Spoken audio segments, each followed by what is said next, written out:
further ado, Rob, come on up.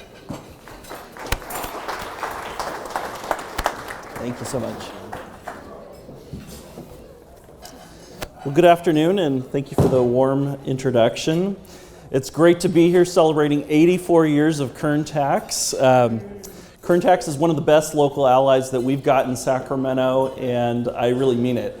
I was just explaining that we have to do a lot of statewide work, but sometimes we have to focus on local community issues.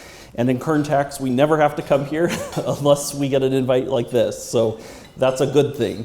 So thank you, Michael Turnipseed, wherever you are, and for all the work that you do. We have got a very challenging road ahead, and I get to kind of share what we're going to see in the coming year. And I would just say that the role of the Taxpayer Association is even more critical during the times ahead. We exist to stand up and talk about what is good tax policy, and sometimes that means asking unpopular questions. Questions like, can we sustain this spending? Is the budget truly balanced? And those are questions that oftentimes don't get well received. So it's a very difficult job, but Kern Tax is a great partner in doing that. So before I go into more detail about the state budget and what we're about to see, I think there's one thing that everybody needs to know. The California state budget has grown from $202 billion in total spending in 2020 to $310 billion in the current fiscal year. That's an increase of $108 billion in just 3 years. So, some of this money has been budgeted, some of it hasn't been spent yet. So in a logical world, you think that you could just roll back the clock and not spend some of this money. Of course, that's in a logical world, and as I have learned very quickly in Sacramento, not everything's logical. So we're here to talk about what the LAO has labeled a budget problem. And this is going to drive policy development into the coming year in 2024. But before that, we get there, let's recap on what happened. All right, so the governor signed 890 bills. He vetoed 156 bills. And this was, I would say, one of the first years where we had a full calendar year of normal operations from the legislature. Everyone's back, you can meet in person. Committee testimony rules are not quite normal. Still a lot of time limits on who can testify, who can come before the public and say what they need to say about a bill. So it's still the COVID rules for in-person testimony is still lingering, which is interesting.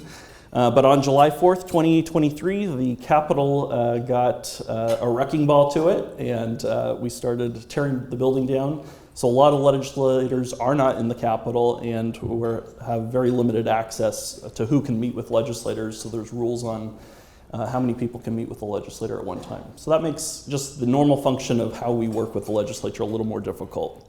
But we did have several major bills get signed. SB X12, which everyone I'm sure is familiar with. It started out as a oil windfall tax, and it has now morphed into a penalty regime, which is still being worked out. We saw SB 253, which requires companies to disclose emissions, which will be a big change for a lot of companies. And SB 770, this was one that I think flew under the radar for a lot of CalTax's members. This basically says that California is going to go to the federal government and ask for a waiver to spend their healthcare dollars as they see fit, which is laying the groundwork for a single-payer, government-funded universal healthcare system. And that's the first step that you have to take in order to do that. Again, this has kind of been a priority of some of the folks in Sacramento. And some of the studies from the University of Massachusetts has pegged that at $400 billion in added costs. So that's the first step, and we could see more proposals in the future. We did have a lot of leadership changes for the first time in quite some time. It was a very tumultuous fight, unlike anything we've seen. But Robert Rivas did take the reins as the Assembly Speaker mid-year. He's from Salinas. In the Senate, the House has chosen Mike McGuire to be the Senate leader. A formal transition takes place February 5th. And so the leadership will set policy directives for next year. It's a new set of leadership, and so I think we'll have to see where their policy priorities are in the coming year. But it will be interesting to see if they command, if they set priorities, if they interject their leadership into policy discussions, or if they give their blessings to different policy ideas that we see. We saw that with the last speaker, Anthony Rendon. He would often engage early and stop certain bills that he didn't like, or he would bless certain bills that he did like. But we didn't see a lot of that from Rivas, as this was a new transition, and I think he's still trying to figure out his leadership. One interesting fact here is we've got two leaders that do not represent San Francisco or Southern California. So that hasn't happened in quite some time. So the budget. The legislature returns to Sacramento January 3rd, and the governor will be releasing his budget objectives on January 10th. The state budget has obviously grown $108 billion. And so, when we look at the term balanced budget, we got to put that in air quotes. But we do have a constitutional requirement that California has a balanced budget. The numbers are obviously a moving target, and I think at the end of the day, the LAO in their review has said we have a budget problem. So what does that mean? We can obviously fix problems that we can diagnose early, and there's a few things that they're looking at. So a budget problem, this is their quote, "A budget problem, also called a deficit, occurs when resources for the upcoming budget are insufficient to cover the costs of current authorized services." So revenues are down, current spending is up, and the biggest reason for why California has a budget problem is that we are currently in a downturn economy, according to the LAO. Borrowing is more expensive, mortgage rates and low housing inventory have taken a beating, we all know it. The startup economy is underperforming, IPOs are down 80%, state unemployment rate is at 4.8%, which is up from over a year. Inflation-adjusted income is down year over year. At this point, it looks like California's rainy day fund, the reserves, are insufficient to cover the shortfall. So California will need to cut services or increase taxes. So the LAO has said that we are in an environment that is very similar to the Great Recession or the dot-com bust. Now, 2023 has been one of the most unique years for budgeting. When it came to projecting revenue and kind of what the budget looks like, and that's because the income tax deadline has been a continual moving target. It was April 15th, then we had storms, it moved to October, and then to mid-November. So that was very deep into the fiscal year when an analysis could not be put together to really come up with what those revenue projections would look like. Now, since the personal income tax is by far the largest single source of income for the state, providing roughly over half of the state's revenue, this created a major wait-and-see approach to budgeting. And so if you can see this, 70% of the personal income tax is paid by the top income earners. That has a huge impact from capital gains revenue, and so as all that changes, it makes it very difficult to project what the state budget will look like. So when the governor unveils his budget in January, we'll see what numbers he's using and how he plans to balance this budget. Unfortunately, there's a very good reason to be pessimistic about what this situation will look like. As of November 30th, the state collected roughly $19 billion less in personal income tax revenue than it expected. And the budget did not anticipate that PIT revenue would be lower in 2023 than the prior year, but that's what we're seeing. When we look at all the revenue from all three sources, so sales tax, personal income tax, corporate tax, the budget projected a $10.6 billion increase. We're not seeing that. We're spending now more than ever before, and revenue's declining. So the question on everyone's mind is, how large will the deficit be?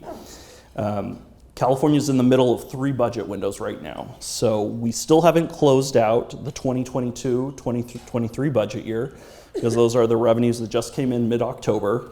We still don't know what those actual numbers are. We're in the middle of the 2023-2024 budget, and in January we're going to start talking about the 2024-2025 budget. So that's why we're kind of talking about multiple budget years. But for this 3-year window, the LAO estimates that California needs to address a $58 billion shortfall. So we know that $26 billion of the shortfall is known fact. That's from the fiscal year that just recently ended. The remaining $32 billion is estimated. And so the analyst has said that these forecasts are extremely uncertain, and that it could be $15 billion higher than the $58 billion shortfall. It could be $30 billion higher than the shortfall. So that's very much a moving target. That's a lot of uncertainty and a lot of things that will have to be addressed in the coming year. Some of you may remember, just last year we had a $100 billion surplus. We were handing out the middle class tax refund, one-time payments to Californians. And we go from huge surplus to potential major deficits. And I think a lot of that, again, if you go back to the last slide in that pie, is the fact that we have such a budget that relies on personal income taxes from high income earners, where the capital gains significantly can vary from one year to the next. So the message really from LAO and others is save the reserves, because we don't know how bad this recession will be. If we have a truly dire budget year, we could see $58 billion in just 1 year, not just 3 years. So the message is don't spend the entire reserve all at once, because what's ahead, nobody knows at this point. We have about $38 billion in total reserves. The current budget, and that was from the current budget approved in June. $10 billion of that is a special reserve for public schools, which was recently set up in the past few years to provide a safety net for our education system. But state law prohibits you from spending all of the reserves in 1 year to cover the entire shortfall. So even if they wanted to use all of the reserve to cover it, there would be some limits on that. So as we kind of look at how do we solve this, of course, the question is how do you solve it? Do you do it with spending cuts? Do you do it with tax increases? I would say a majority of the legislature in Sacramento believes that most of you in this room do not pay your fair share. So we will be having those questions in Sacramento. There are a number of unfinished items that the legislature has not finished, and that includes a wealth tax, a tax increase of 1.5% on a person's worldwide net assets. We've also got SB 220, which is still in print and available for the legislature to take up when they come back. And that was actually introduced as a potential response to a budget crisis. And so Atkins is the Speaker of the Senate currently. She's handing the reins over in February. But it's a 10.99, it would bring the corporate tax rate up to 10.99%. So I would say, if we were to look at the entire potential risks that could be coming next year, SB 220, a wealth tax, the suspension of the net operating loss deduction, suspension of the R&D tax credit, as well as other tax credits. We saw those suspensions take place when the pandemic hit, and the state was very worried that California was going to enter a recession, so that is very likely to return. And of course, targeted taxes. That's the favorite one of the legislature. Don't tax me, tax the guy behind the tree. And I'm sure we could see an oil severance tax, alcohol taxes proposed. Those are probably the go-tos. But we've also got a very interesting ballot situation that's shaping up for next year. And one of those is the Taxpayer Protection Act. So to really understand how did we get here, several years ago, the California Cannabis Coalition wanted to impose a cannabis tax for medical marijuana in the city of Upland. And it really dealt with election procedures and very mundane, normal things. The case got all the way up to California Supreme Court, and the court said, hold on, this deals with other issues, such as what is a special tax, and what rules did the voters really enact when they voted on Proposition 13, Proposition 218. So those taxpayer protections from years gone back, what did the voters really do? And at the end of the day, the court said voters did not tie themselves to the mass. They were really trying to stop government from taxing them. They weren't trying to stop the people from taxing themselves. So it created this big loophole. You always have needed a 2/3 vote to increase special taxes. That's been around for 40 years since passage of Prop 13. And that got thrown out the window. So if an interest group now wants to propose a special tax, the courts have given it effectively a blessing to say that that now only needs a majority vote. So that led to the Taxpayer Protection Act. And so what that does is a couple big provisions. It requires a statewide vote for all taxes, a legislative vote for tax-like regulations, so potentially Public Utilities Commission, tax agencies, California Air Resources Board. If there's a tax-like regulation effect, it would have to go to the voters for approval. At the local level, you would need a 2/3 vote for all special taxes, a public vote for all local fees, and when a measure goes to the voters, there would have to be some transparency provisions of how are you spending the money, what does the actual revenue look like, and all of that is retroactive to January 1st, 2022. So the voters have already acted on a number of issues that will be affected by the Taxpayer Protection Act. Just a disclosure, Caltax has not yet taken a position. It's still very early in our positioning process, but we'll be doing that in the new year. So when you look at the Taxpayer Protection Act, a lot has happened over the last 12, 13 years or so that has come out in the courts. We all pay a 10-cent tax, effectively, for single-use plastic bags, grocery bags at the store. The courts have said that's not a tax because government never gets the money. A lot of companies are subject to cap and trade. They're required to purchase allowances to operate in California when they produce carbon emissions.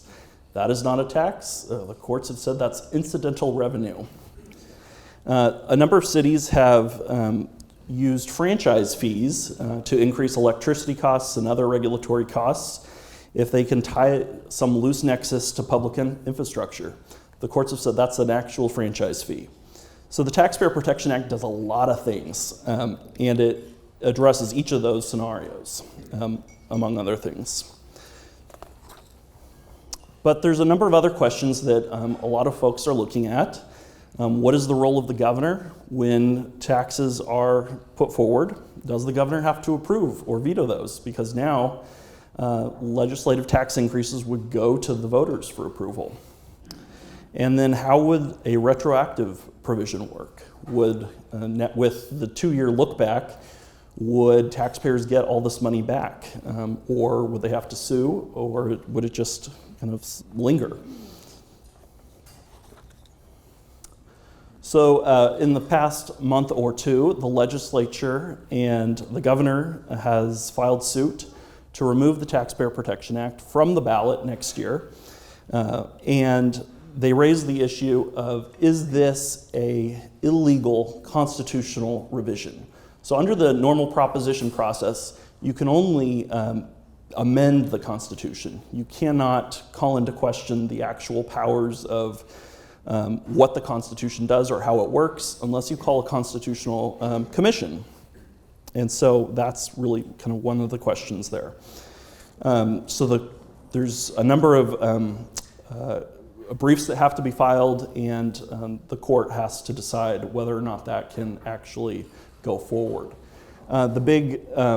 The critical hard stop date for the court is to decide this by June 27th of next year, but we'll see what they say. They already had one hearing so far where they could have just removed it from the ballot, but they chose not to do that.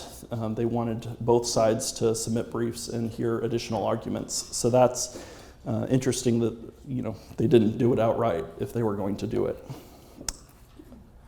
The ballot's also got a number of other interesting issues, including ACA 13, which is a direct response to the Taxpayer Protection Act. It basically says if you propose an initiative to increase a vote threshold, your initiative also has to pass by the same vote threshold that you're proposing. So in this case, a 2/3 vote for taxes. There's a few other initiatives that have gone forward in the past that dealing with vote thresholds, such as privacy and a number of other issues. But it will appear on the same ballot as taxpayer protection if both end up going forward. And so what that would mean is that the Taxpayer Protection Act would need a 2/3 vote if ACA 13 gets more votes on the ballot. So it's very complicated, and I think that's part of the intent, is that if the voters are confused, typically voters vote no. Yeah. And the other initiative of interest for taxpayers is ACA 1. And this this makes it easier to pass taxes. So it reduces the vote requirement to pass a parcel tax, sales tax, or local bond from 2/3 to 55% if those dollars go to affordable housing or public infrastructure. So that is affordable housing, supportive housing, police, fire, hospitals, parks, open space, libraries, protecting from climate change or sea level rise, the internet, all for affordable housing. And if it's tied to housing in any way, that's infrastructure. I would say it amplifies Tim Rushing and Kern Tax, Michael Turnipseed's work for local bonds quite a bit. But the 2/3 vote for bonds has always been in the state constitution, even the handwritten constitution, since 1879. And this also is a direct amendment to Prop 13. We've also got a number of local changes, a lot of regulation, a referendum on oil and gas wells. There's legal reform for employee lawsuits, minimum wage, another rent control initiative. And at this point, it's December, so today is December 6th. If you wanted to make the November 2024 ballot, you probably could, but you'd be very close. So I would say at this point, we probably know what the ballot for next year looks like. But it's still possible we could see a number of new initiatives come forward in maybe the next week or two. But again, that window has pretty much closed at this point. So every presidential election, we see tons of local ballot measures across the state. We track them all. And in the last presidential election, we saw 500 or more local tax measures throughout the state, local tax and bonds. So I would expect that next year we'll also see probably about that amount as well. Of course, I don't know what we'll see in Kern County, but I'm sure we'll see their fair share. So with that, I'll just open up the floor, and if there's any questions, I'm happy to address all your burning questions.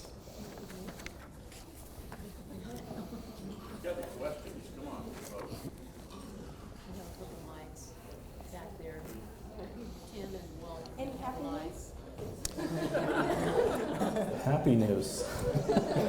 This is Sacramento. We don't give people happy news that often. Guys, Tim has a mic if somebody wants to ask a question. We brought up severance tax, so give me a report on severance tax. We fight it every year. Is it a big fight this year? So will we have another severance tax this year? I think it's always the go-to, the legislature's picking targets of who they can kind of peel off. And I would say, I would expect to see it next year introduced in some form of legislation because the revenue picture is so dire with the budget. I could see that very likely being introduced. It's an election year, so do we, is our legislators going to want to, make gas prices higher? I think that will be the question. That will be the framing of how that debate is set up. The legislature is certainly, less moderate than they have been in the past, and I think we saw a lot of, very progressive ideas get out of the legislature, where the governor had to kind of be the backstop. And some of you may think that's surprising, but I think the governor did do his part in trying to kind of, hold the line on things. He had to veto a lot of budget bills and a lot of legislation this year because of cost.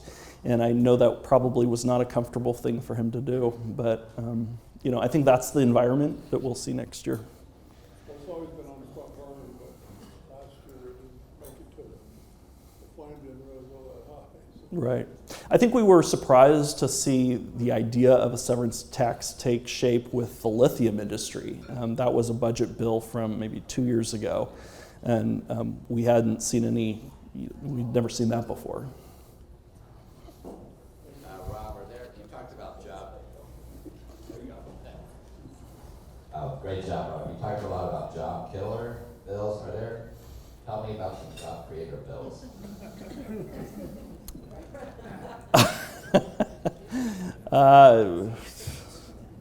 Well, I would say, if we're to look at kind of the business-backed bills in the legislature this past year, there were probably maybe three big wins, one of which was to prohibit, the bill got vetoed, but it would have allowed striking workers to claim unemployment benefits. So if you go on strike, you can claim unemployment. That got vetoed by the governor. And then the two big wins for certain industries was a $25 an hour for healthcare workers. That was a deal that the healthcare industry won. And then there was a $25, we'll get to 25, over time it increases to $25 for restaurant workers. And so I think those were two wins for those particular industries. Any chance of PAGA reform? I think PAGA reform will be on the ballot. I do think that there's a strong campaign to move that forward. So I do think that that's got a good fight ahead of it. Rob, I was curious, the 1%, 2 to 5%, pay the majority of the taxes in California. You know the cutoffs for those components? Would it be 1% or would it be a 2 to 5%? I'm sorry, what was that? Well, the 1%, what's the cutoff? What level of income is that to hit the 1% in California and pay those 50% of our taxes? I don't have that off the top of my head, but it might be in tax facts, which I think are on a number of the tables. Real quickly, the Prop 39, 55% passage threshold, is that going to be impacted by reforms? No, so that'll stay. So ACA 1 is on the ballot. It also provides a 55% vote for affordable housing infrastructure, and I think it was modeled after Prop 39 in that respect. But no, the vote for school bonds will remain the same.